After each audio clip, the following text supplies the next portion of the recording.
آپ کو ناراض مت کرو۔ کہنے کے لیے اس موضوع پر بہت ہے۔ ایک صحابی رسول تھے،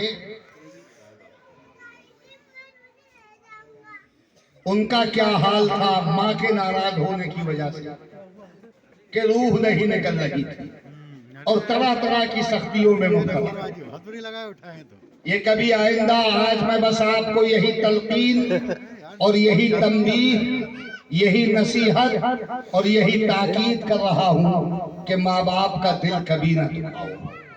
اگر تمہاری شادی نہیں ہوئی ہے تو کل تمہاری شادی ہوگی، تمہارے بھی بچے ہوں گے، تم اپنے ماں باپ کی خدمت کرو گے، تمہارے بچے تمہاری جو ماں باپ کا گستاخ ہوتا ہے، روایت میں آیا ہے کہ آج کی رات وہ محروم رہ جائے، نہیں بخشا جائے۔ لہذا ماں باپ کو راضی کرو، جلسے سے جاؤ، ماں سے معافی مانگو، باپ سے بھی معافی مانگو۔ چاہے آپ نے ماں باپ کی شان میں کوئی گستاخی نہ کی ہو، پھر بھی ان سے معافی مانگو۔ معافی مانگنے والے کا درجہ بڑھ جاتا ہے۔ بڑے بھائی سے، چھوٹے بھائی سے معافی مانگو، مانگ لو گے تو تم چھوٹے نہیں ہو جاؤ گے۔ بیوی سے اگر معافی مانگ لو گے تو تمہاری شان نہیں گھٹ جائے گی۔ بیوی کو چاہیے کہ اپنے شوہر سے معافی مانگے، لیکن آپ بڑے ہو کر اگر چھوٹے کو سلام کر لیں گے یا معافی مانگ لیں گے تو آپ کا کچھ نہیں بگڑے گا، بلکہ آپ کا درجہ بڑھ جائے گا۔ بے شک، سبحان اللہ۔ لہذا عالم سے معافی مانگو، طالب علم سے معافی مانگو، ہر مسلمان سے معافی مانگو، اور ماں باپ کو کبھی ناراض مت کرنا خدا کے لیے۔ یاد رکھو ان باتوں کو، آج کی رات میں بھی وہ نہیں بخشا جاتا جس سے اس کے ماں باپ راضی۔ تو اس رات کی برکتیں چاہیے، ماں باپ کو راضی کرو۔ اللہ کی رحمت چاہیے، ماں باپ کو راضی کرو۔ دین و دنیا کی برکت چاہیے، ماں باپ کو راضی کرو۔ اور ایک جملہ میرا عبد الرحمن خان قادری کا یاد رکھنا، دل کی تختی پہ نوٹ کر لیجئے، آپ بھی اپنے دل کی تختی پہ لکھ لیں، یہ علماء یہاں بیٹھے ہیں یہ بھی اپنے دل کی تختی پہ لکھ لیں، پڑھنے والے بچے بھی اپنے دل کی تختی پہ لکھ لیں، جو فارغ ہو گئے وہ بھی دل کی تختی پہ لکھ لیں۔ ایک جملہ کہہ رہا ہوں کہ ماں باپ کا گستاخ، استاد کا بے ادب اور پیر کا نافرمان، تین باتیں۔ ماں باپ کا گستاخ، استاد کا بے ادب، پیر کا نافرمان، نہ یہاں کامیاب نہ وہاں کامیاب۔ کامیابی چاہتے ہو، مرنا تو سبھی کو ہے یار۔ آج کی رات میں لکھ دیا جاتا ہے کہ اس شب برات سے آنے والی شب برات تک کتنے لوگ دنیا میں آئیں گے اور کتنے مریں گے، یہ سب لکھا جاتا ہے۔ کس کو کتنی روزی دینا ہے، کس کی دنیا میں ترقی ہوگی، کون تنزلی کا شکار ہوگا، کس کو بیماریاں گھیریں گی، کون شفا یاب ہوگا، یہ سب آج کی رات میں لکھا جاتا ہے۔ لہذا آج کی رات میں کلمہ طیبہ خوب پڑھنا، نبی پاک پر درود شریف خوب پڑھنا، اور استغفر اللہ ربی خوب کہنا، اور یاد رکھنا ماں باپ کا کبھی دل نہ دکھے، ماں باپ کو ہمیشہ راضی رکھنا ہے۔ ماں باپ کا نافرمان آج کی رات بھی نہیں بخشا جاتا۔ ایک اور ہے، تو کہیے ایک اور ہے جس کے بارے میں فرمایا گیا کہ اس کی بھی بخشش نہیں۔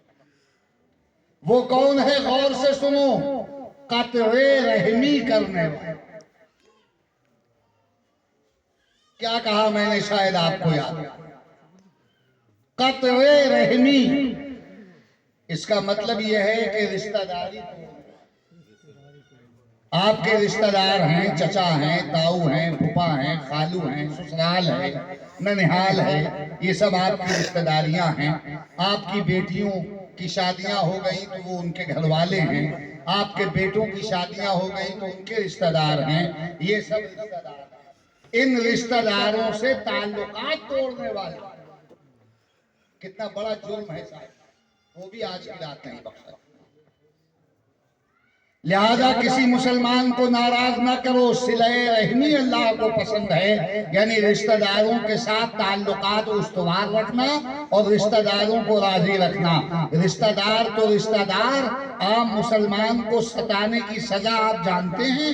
کسی مسلمان کو اگر آپ نے تکلیف پہنچائی ہے، مان لیجئے گالی دے دی آپ نے کسی مسلمان کو اور اس مسلمان کو آپ نے تکلیف پہنچا دی، کسی کی زمین جائیداد پر آپ نے قبضہ کر لیا اور اس مسلمان کو آپ نے تکلیف پہنچا دی، آپ جانتے ہیں کہ مسلمان کو تکلیف پہنچانے کی سزا کیا ہے؟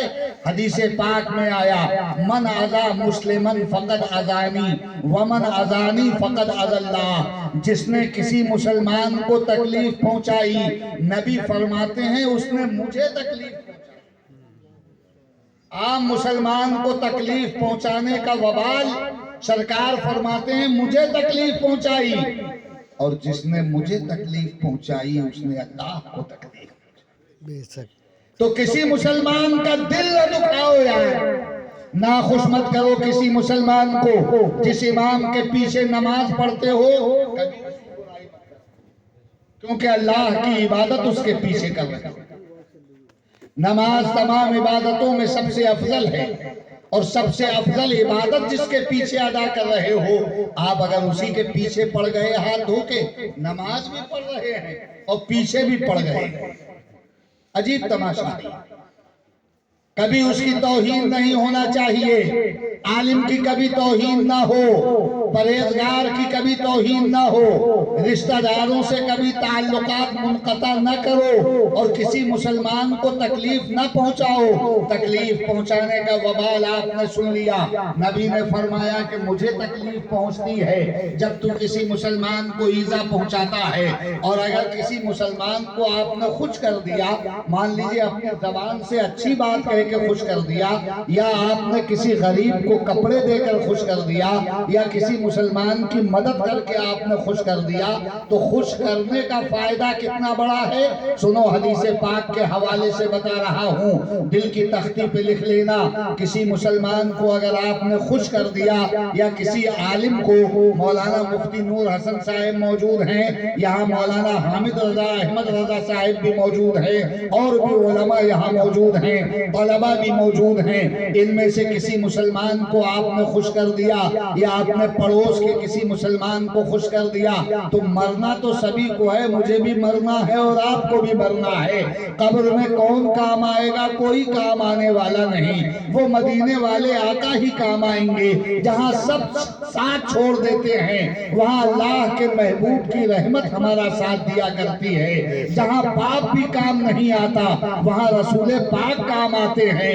تنہا کوٹری میں اور تنگ و تاریک مقام میں اور ایک چھوٹی سی کوٹری میں آپ کو لٹا دیا گیا، وحشت ہے، تاریکی ہے، ظلمت ہے، سیاہی ہے، کوئی روشنی نہیں، اجالا نہیں، کوئی ہوا نہیں، کسی قسم کا آرام نہیں، لیکن ایسی تاریک کوٹری میں ایک فرشتہ آ جاتا ہے، فرشتہ، اور وہ دل بہلاتا ہے تمہارا، مرنے والے کا دل بہلاتا ہے اور کہتا ہے کہ اے مرحوم، اے مردے، گھبرانا نہیں، میں تیرا ساتھ دوں گا، میں تیرا دل بہلاؤں گا، میں تیرے لیے روشنی کا انتظام کروں گا، میں تیری پریشانی کو دور کروں گا۔ اس طریقے سے وہ اس مردے کا دل بہلاتا ہے جس مردے نے کسی مسلمان کو خوش کیا ہوتا ہے۔ تو یہ مردہ اس سے پوچھتا ہے کہ تو کون ہے؟ تو وہ جواب دیتا ہے تو نے فلاں وقت فلاں مسلمان کا دل خوش کیا تھا، اسی خوشی کے بدلے میں اللہ نے مجھے بنا دیا، یعنی فرشتہ بنا دیا۔ تو نے تو ایک لمحے کے لیے ایک مسلمان کو خوش کیا تھا، لیکن میں صبح قیامت تک تیرا دل بہلا دیا۔ سبحان اللہ، نعرہ تکبیر، نعرہ رسالت، نعرہ غوثیت، مسلک اعلیٰ حضرت حضرت علامہ قاری عبد الرحمن صاحب قبلہ، سرزمین پرتاپور چودھری۔ تکلیف پہنچانے کا وبال بھی سن لیا اور کسی کو خوش کرنے کا فائدہ بھی آپ نے سن لیا، لہذا کسی کو تکلیف نہ پہنچانا، ہمارا ضمیر مطمئن ہے کہ ہم نے کسی کو تکلیف نہیں پہنچائی۔ بے وجہ اگر کوئی ہم سے ناراض ہے تو ہوا کرے، ہم اس سے بھی معافی مانگ رہے ہیں، لیکن ہمارا ضمیر مطمئن ہے۔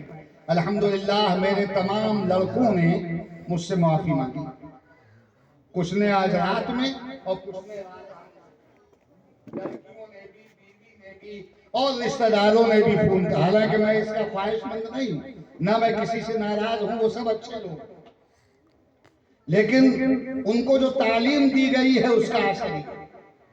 آپ بھی راضی کریں دیگر مسلمانوں کو اور کسی کو تکلیف مت پہنچانا، رشتہ داروں کو بھی نہیں، پڑوس کے مسلمانوں کو بھی نہیں، کسی بھی مسلمان کو نہیں، کسی عالم کسی امام کو نہیں، یہ کام مت کرنا، اس سے برا کوئی کام نہیں ہے۔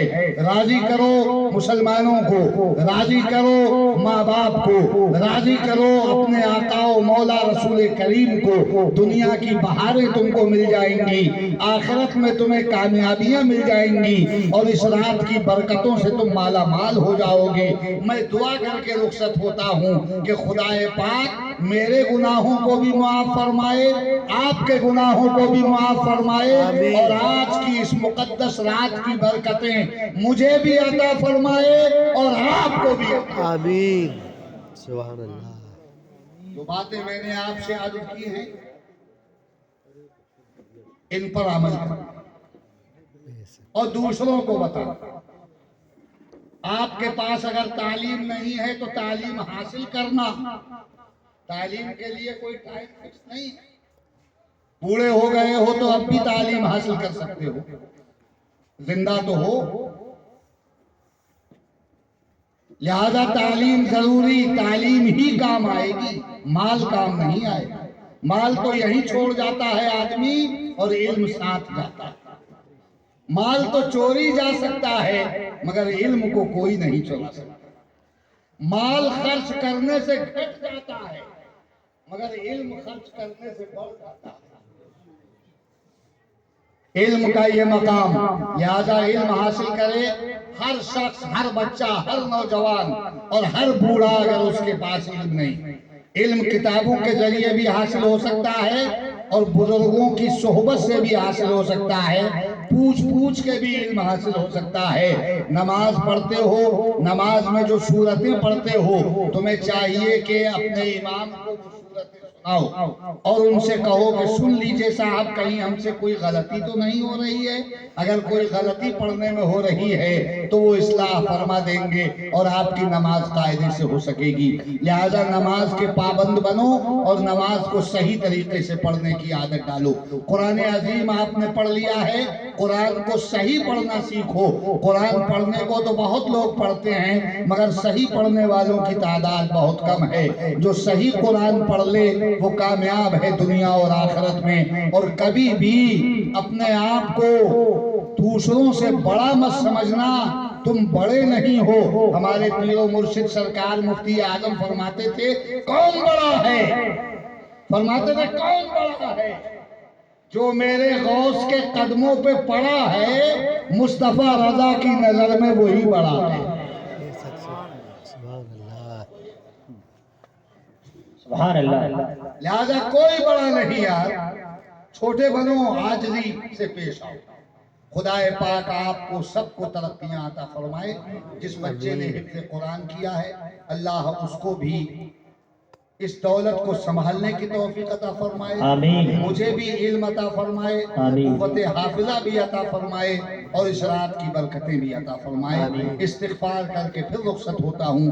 استغفر اللہ ربی من کل ذنب و اتوب الیہ۔ سب لوگ پڑھو استغفر اللہ ربی من کل ذنب و اتوب الیہ، استغفر اللہ ربی من کل ذنب و اتوب الیہ۔ بلند آواز سے لا الہ الا اللہ محمد رسول اللہ صلی اللہ تعالی علیہ وسلم۔ اگر ان باتوں پر آپ نے عمل کیا تو آپ سینہ ٹھونک کر یہ کہہ سکتے ہیں کہ یہ زمین میری، آسماں میرا، فضل مولا سے کل جہاں میرا۔ سلام علیکم۔ ماشاءاللہ۔